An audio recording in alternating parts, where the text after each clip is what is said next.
మామ మనకైతే ఈరోజు హైదరాబాద్ మెడ్చల్ నుండి అయితే కావలి నెల్లూరు సైడ్ అయితే కిరాయి వచ్చింది. రెండైతే డ్రాప్ లొకేషన్లు ఉన్నాయి. ఇక్కడ లోడ్ అయితే చేసుకోవాలి. మనం ఇప్పుడైతే ఎంట్రీ లోపలికి వెళ్తున్నాం. ఇది ఒకటి గోదాం ఫ్యాక్టరీ. ఇక్కడ నుండి అయితే మనం లోడ్ అయితే చేసుకొని అయితే వెళ్ళిపోవాలి మామ. లోపలికి అయితే పోతున్నాం. పెద్ద ప్రాసెస్ ఉంటుంది కంపెనీలల్లో మనకి ఎంట్రీ, లోడింగు, అన్లోడింగు, కాంట వేయడం అంత పెద్ద ప్రాసెస్. మొత్తం లోడ్ అయితే స్టార్ట్ అయిపోయింది. లైట్ వెయిట్ సరికే మా మీద అంతా 1 టన్నున్నర అవుతుంది. కాకపోతే హైట్ అయితే అయిపోతుంది లోడు. లాంగ్ అయితే వెళ్ళాలి నుండి మనం. ఇప్పుడు హైట్ లోడ్ వేసిరు కానీ ఒక బాక్స్ తీపించాను నేనే. బాగా హైట్ అయిపోయింది. మొత్తానికి అయితే స్టార్ట్ అయిపోతున్నాం మామ. ఈ కంపెనీలలో ఎంట్రీ మళ్ళీ అవుట్ అంత ప్రాసెస్ ఉన్నది పెద్ద మొత్తానికి అయితే స్టార్ట్ అయిపోయినా మామ. అవుటర్ మీద ఎక్కేసిన.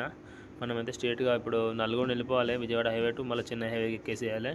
నల్గొండ టు పిడుగురాళ్ళ, అద్దంకి, కావలి, నెల్లూరు ఇట్లయితే వెళ్ళిపోవాలి. ఇక్కడ నల్గొండ చాయ్ ఇట్లా తాగేసినాం. ఇక మళ్ళీ అయితే వచ్చేసినాం మామ. కావలి దగ్గర అన్లోడ్ అయితే అవుతుంది.